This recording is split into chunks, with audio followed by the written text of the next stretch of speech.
Hey guys! So, uh, there's a lot of big changes coming out in the PTR, and this is kind of like a supplementary math video to kind of illustrate like what I'm thinking about, and hopefully to explain how confusing some of these changes are in practical terms. So, um, I made this spreadsheet to show what it looks like when you start scaling the stats against one another to see how much of an increase they are to get a stat weight, so you can just blanket statement say, oh, I want to stack this stat or next patch, or I want to stack this stat. Really, kind of comes down to crit mastery, but I'll get to that. The changes, what it did is it took mastery, like the old mastery, and it kind of divided it into three parts. 1/3 of the part kind of got turned into a healing portion, and then 2/3 of the part still remained part of our absorbs portion. And what this does is it makes it so mastery is now valid as a very potent stat on all spells, because even if you don't get a crit and don't get a divine aegis, which still comes off of crits only, that the divine aegis portion isn't like the bulk of the healing. The bulk of the healing being done on the raw healing is from the mastery healing portion. So it kind of shifted a lot of stuff around, and then it also made it so in order to get the bulk of the mastery as a supplementary bonus, you don't want to ignore crit anymore, because the more crit you have, the more divine aegis you're going to be able to proc. So what they're trying to do here is they're trying to make it so you're not stacking one stat at the like complete expense of another stat. Like they want you to be able to stack both, and I'm illustrating here with this table that you do want to stack both. So here's my model. I basically have a spell value, um, and then I have a crit value, and these are like kind of the values that you would have before any buffs or any gear. The crit value I have here is a very specifically chosen number. On a post in the thread that I'm linking below in the comments, this number is the amount of intellect I have for a gear set that I made with the PTR gear. So estimated, this is kind of like the level of intellect you want to be working with. And it's important when you're doing theory crafting to always set like whatever level of int you're going to be working with, set variables like int and haste first, because those can skew all of your data if they're set differently. Like one slight change to either of them changes everything up. So here's what my crit value is at that particular int level plus the raid buff 5%. So it's a 13. And then for mastery, I have the base mastery, which is 8 points of mastery. That's what this 4800 is. And then the raid buff 3000. And then we have the spell haste buff at 5%. Now, I have an average. The formula for it is it's taking the base spell value, it's multiplying it by half of what the new mastery is, because remember, it's like it used to be 2.5% per point, like per 600 points was more absorb. Now it's 0.8% equals healing, and then 1.6% is more absorbs. So the 0.8% is the mastery number I took in each of these values and multiplied it to get that value of 1.8 times the initial spell value. That's what A2 is in this original box. It's taking that, finding out how much it is for all non-crits, and then tacking on the divine aegis portion, and then finding what that is for all crits, putting the two together, and it's getting an average heal value of how much these current base value stats are. Now, I have to also find the healing per second to see how haste stacks compared to both of these new stats. So I have a base cast time at the original haste of 5% with no buffs at 2.3 seconds, and it gives me this healing per second number.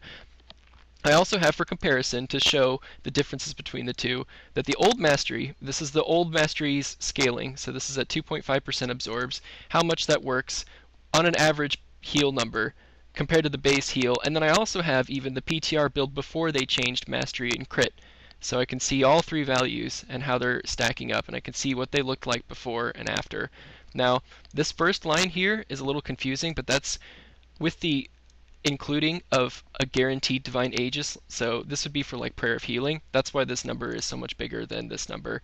But for the most part, like I was just trying to compare like how much of a nerf it would be just by percentage wise to compare old prayer of healing versus new prayer of healing. That's what that's for. Alright, so here's the nitty gritty details of this. I did it in increments of 1,000 points each. So you start at nothing, and then each 1,000 points, it's going to increase the amount of crit you have. You start with 13, then you go to 14.8, then 16.4, and then it recalculates the average heal based on the new crit number. And then I take that number and find out how much of an increase it was from the previous 1,000 points. So our base heal, this number, if I add 1,000 points, that's 1.74% more increased healing for all those heals. I did the same thing over here with mastery. every time I add more mastery, I add it into the base mastery value, recalculate it, and then I show the difference in healing done. It's important to note that because these stats now go hand in hand with one another like a DPS class, if you start stacking one stat and ignoring the other stat, that stat is going to get less and less better over time. And so at a certain point in time, you want to start making decisions like, oh, hey, I have this much mastery now. If I go up another couple points in mastery, it's less of a healing increase than if I were to add mastery, like if I were to go up from crit to mastery. So what I'm trying to say is you can't like ignore a stat and just stack one stat at the exclusion of another if you want to have a balanced healing per second toolkit. Now, haste is a different monster because with haste you kind of have to anticipate that you're always casting, and you're always casting without any problems with latency. This isn't like as you can see, the numbers from the healing per second increase from both crit and mastery are the same, but for haste it looks like it's a clear winner in a stat in terms of gains, but that's always been the case. Haste has always been the #1 stat for increasing your healing per second when compared to crit and mastery. That was the same before the patch and the same after. The reason we don't stack it is because we don't have the mana to do that. If you're following the rule of always be casting in order to maximize the amount of haste that you have, you'll go if you have too much of it and you don't have enough spirit. Now, it's not uncommon for us to have something like 9,000 spirit on our gear and then 4,000 of like a secondary stat. The reason is because we need a huge bulk of spirit just to function.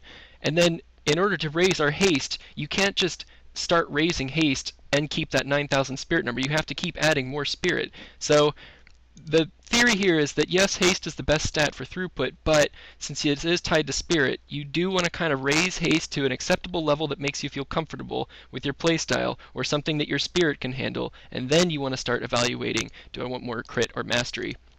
Now, for awaiting purposes, this would make it look like that crit is actually the best stat point for point in each of our scaling, because as you can see here, it's slightly better than mastery, but this isn't the case for Power Word Shield. Power Word Shield now has a chance to crit, so it actually does gain some pretty good scaling from crit, but it still gains more scaling from mastery, because when you are doing the calculation for a Power Word Shield spell, you're taking the initial value of the spell and multiplying it by mastery, the absorb portion, not the healing portion. And then for crit, instead of having the crit be the base spell plus another shield, it's the base spell times 2. So the numbers get all changed around here, and what you can see from this table is that crit scales kind of badly with it, but mastery is the thing that really scales it off the charts. However, what's interesting to note is that with haste, it actually still scales best. Like Power Word Shield still scales best with haste over mastery. This gets a little bit tricky though, because if you are chaining your Power Word Shields back to back, you have that additional haste of 14% from borrowed time. That kind of makes the value more at like 19% haste base before you start adding haste values to your table. So really, it kind of like starts at this value of 2.1% when you start adding in haste values when you're comparing it to mastery. And if that's the case, then mastery is the clear winner point for increasing its scaling.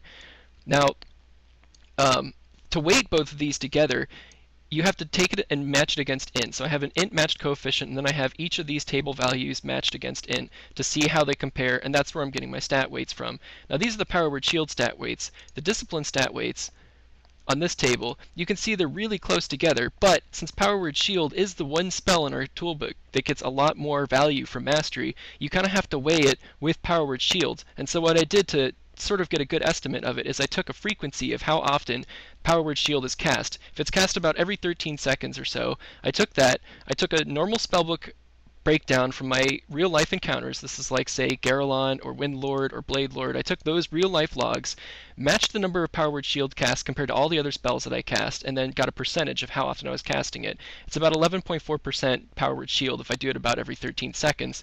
Then I averaged that in with the other values from this initial tree, and then put that 11% at the previous tree from over here in the mastery stat weights, and then find a better average. And if you look at it, the more frequently you cast Power Word Shield, going from 13 seconds to 9 seconds to 7 seconds, mastery gets increased value.